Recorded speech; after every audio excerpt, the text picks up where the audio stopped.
मुझे लगता है ये मैच है ना पाकिस्तान में हो रहा है। यही सबसे बड़ा ऑब्जेक्शन है कि अगर मैं देश के मुसलमानों के लिए बात करता हूं या ये करते हैं तो आप कहते हैं साहब ये पाकिस्तानी देश के मुसलमान है, जरा सुन लीजिए। हाँ बोलिए। मैं ये कहना चाहता हूँ कि पिछले 70-72 साल से ये मुल्क आज़ाद जब से हुआ है तब से वक्फ बोर्ड और मुस्लिम पर्सनल लॉ चल रहा है जी। मैं कल दिल्ली से हूँ तो मैंने कल कई जगह देखा कि नमाज पढ़ने में दिक्कत आई। सरकार ने कहा कि भाई अपनी नमाज जो है वो आप मस्जिदों में अदा कीजिए, खुले मैदान में नमाज नहीं पढ़ी जाएगी।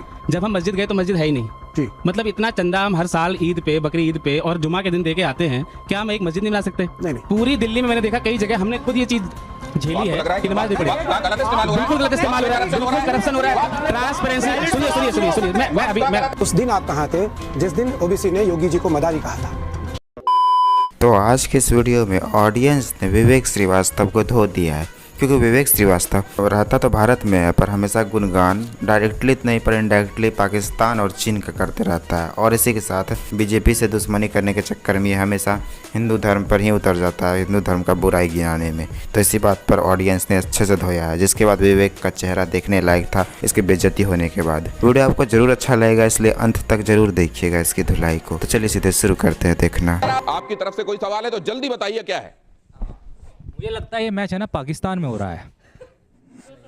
यही सबसे बड़ा ऑब्जेक्शन है कि अगर मैं देश के मुसलमानों के लिए बात करता हूं या ये करते हैं तो आप कहते हैं साहब ये पाकिस्तानी देश के मुसलमान है, जरा सुन लीजिए। हाँ बोलिए। मैं ये कहना चाहता हूँ कि पिछले 70-72 साल से ये मुल्क आज़ाद जब से हुआ है तब से वक्फ बोर्ड और मुस्लिम पर्सनल लॉ चल रहा है जी। मैं कल दिल्ली से हूँ तो मैंने कल कई जगह देखा कि नमाज पढ़ने में दिक्कत आई। सरकार ने कहा कि भाई अपनी नमाज जो है वो आप मस्जिदों में अदा कीजिए, खुले मैदान में नमाज नहीं पढ़ी जाएगी।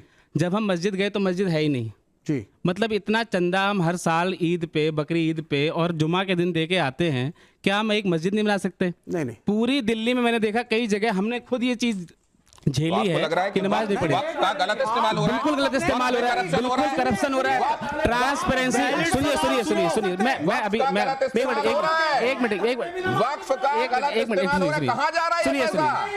सुनिए मेरी बात सुनिए। अभी खत्म नहीं हुआ,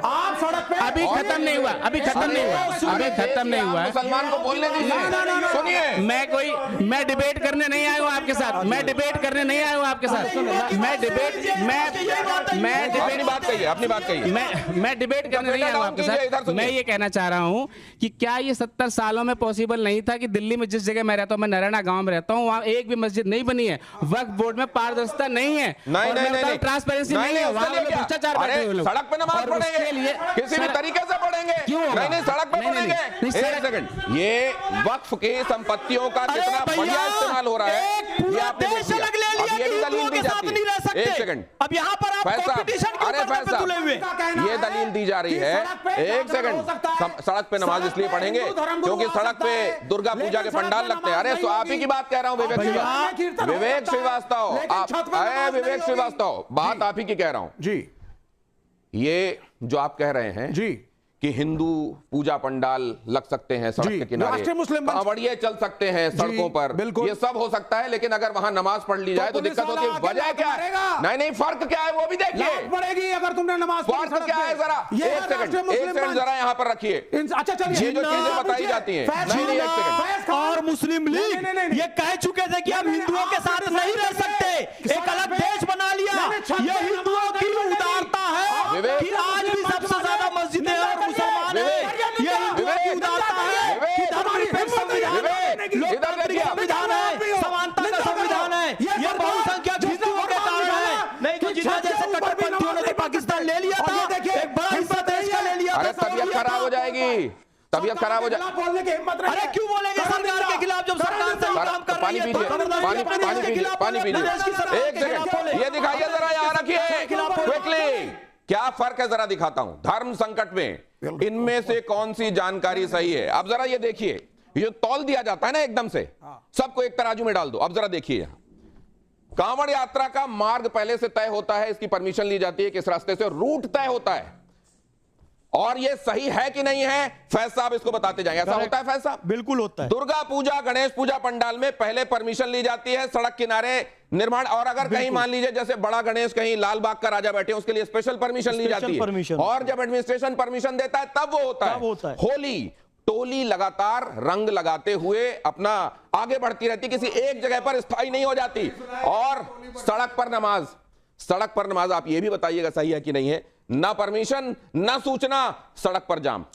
इसकी परमिशन जो आखिरी वाला है ना, इस्लाम भी नहीं देता है और भारत का कानून भी नहीं देता है कि सड़क को आप 5-10 मिनट तक पूरी ब्लॉक करके रखें। ये अपराध की श्रेणी में आता है। तो ये और ऐसा करना इस्लाम के तहत अनैतिक है, गैर इस्लामिक है। किसी को तकलीफ पहुंचाकर इबादत करना इस्लाम इसकी शिक्षा नहीं देता। तो इस्लाम के अनुरूप ये ठीक नहीं है। अरे उधर छाती फट रही है, छाती फट रही है उधर। छाती तो फटेगी ना, सच्चाई सुन के क्यों नहीं फटेगी छाती? सच्चाई बोलो, झूठ की राह पे चलने वालों, सच बोल के दिखाओ तो कोई बात बने।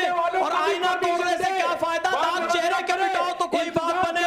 लेकिन सुने नहीं खेली जाएगी तो अगर आपको मुमताज जी, अगर आपको मुमताज जी, ये देखिए, सेक्युलर अरे सेवई बहुत खा लिया आपने ईद में। एक सेकंड शांत रहिए। पाकिस्तान ले लिया था, इस्लामिक राष्ट्र बना दिया। अफगानिस्तान ले लिया था, इस्लामिक राष्ट्र बनाया। बांग्लादेश ले लिया था, इस्लामिक राष्ट्र बनाया। हिंदू बहुसंख्यक रहे तो धर्मनिरपेक्ष राष्ट्र बना। हिंदुओं को प्रणाम करो, हिंदुओं को सलाम करो, हिंदुओं का सम्मान करो। क्या कह दिया उन्होंने? उन्होंने क्या कह दिया ऐसा? आपके कारण नहीं है देश धर्मनिरपेक्ष। यदि ये देश धर्मनिरपेक्ष है तो बहुसंख्यकों के कारण है, आपके कारण नहीं है। आप लोगों ने तो पाकिस्तान मांग लिया था। 10 सेकंड मेरी बात ध्यान से सुनिए। ये है मेरे परम मित्र जिनको आप बोलने नहीं दे रहे हैं, जुनैद हारिस साहब हैं, एक मुसलमान हैं, और मैं हूं विवेक श्रीवास्तव, कम्युनिस्ट हूं, लेकिन एक हिंदू फैमिली से आता हूं। ये जरूरी भैया, इसमें सब स्वीकार है, पॉजिटिव आ रही है, अच्छी बात है। प्रश्न सुनो पहले, घबराओ मत। अरे नहीं घबरा रहे। इनको अगर कोई भी रामायण की चौपाई नहीं याद हो या मुझे कुरान की कोई भी आयत नहीं याद हो, इससे फर्क पड़ता नहीं है। हम संविधान से जुड़े हैं, हमारी दोस्ती अटल है, सुख दुख के साथी हैं, याद हो और यही है जमनी तहजीब। और किसी को याद हो और वेद याद हो, कुरान याद हो तो आपके सीने पे साथ बिके हुए आइए हारिस साहब, आ भी नहीं रहे थे आपके यहाँ पे बुलाने पे, वो बड़े मुश्किल से आए, उनको बोलने तो दे नहीं रहे आप, वो बोलने तो दे नहीं रहे। नहीं अरे जब हिंदुस्तान की मूल संस्कृति की प्रशंसा होती है, आप में तिलमिलाहट क्यों होती है? आपके सीने पर सांप क्यों लगता है? राम कृष्ण जी, शिव जी से आप नफरत क्यों करते हैं? भारतीय संस्कृति के खिलाफ एजेंडा क्यों चलाते हैं? चाइना को क्यों पूछते हैं? मौत से तुम और मार्क्स की थ्योरी फेल हो चुकी है, चल रही है। फैज साहब, और मैं चाहूंगा एक सेकंड, श्लोक पढ़ने लगे तो बड़ी अच्छी बात होगी। मुमताज एक सेकंड प्लीज। विवेक श्रीवास्तव जैसे लोगों को जवाब ऑडियंस के द्वारा ही अच्छा दिया जाता है, इसीलिए तो, और यह इंसान बना ही है हर जगह बेइज्जत होने के लिए, इसीलिए हर बार जहाँ भी जाता है अपनी बेइज्जती कराकर ही वापस लौटता है, जैसा कि इसका लक्षण है। क्योंकि हर बार कुछ ना कुछ, कभी देश का विरोध में, कभी हिंदुओं का विरोध में, और कभी बीजेपी के विरोध में कुछ ना कुछ बोलता है, और उसके बाद अच्छी खासी बेइज्जती कराता है हर डिबेट में। इसीलिए तो चुनाव में लोग क्या हाल होता है इनको भी पता है अच्छे से, फिर भी नहीं सुधरता है। खैर, आपको अगर थोड़ा सा वीडियो अच्छा लगा तो वीडियो को लाइक कर दीजिए, और ऐसे वीडियोज़ के लिए आप हमारे चैनल को सब्सक्राइब जरूर कर लीजिएगा। हम मिलते हैं बहुत जल्द किसी और वीडियो में।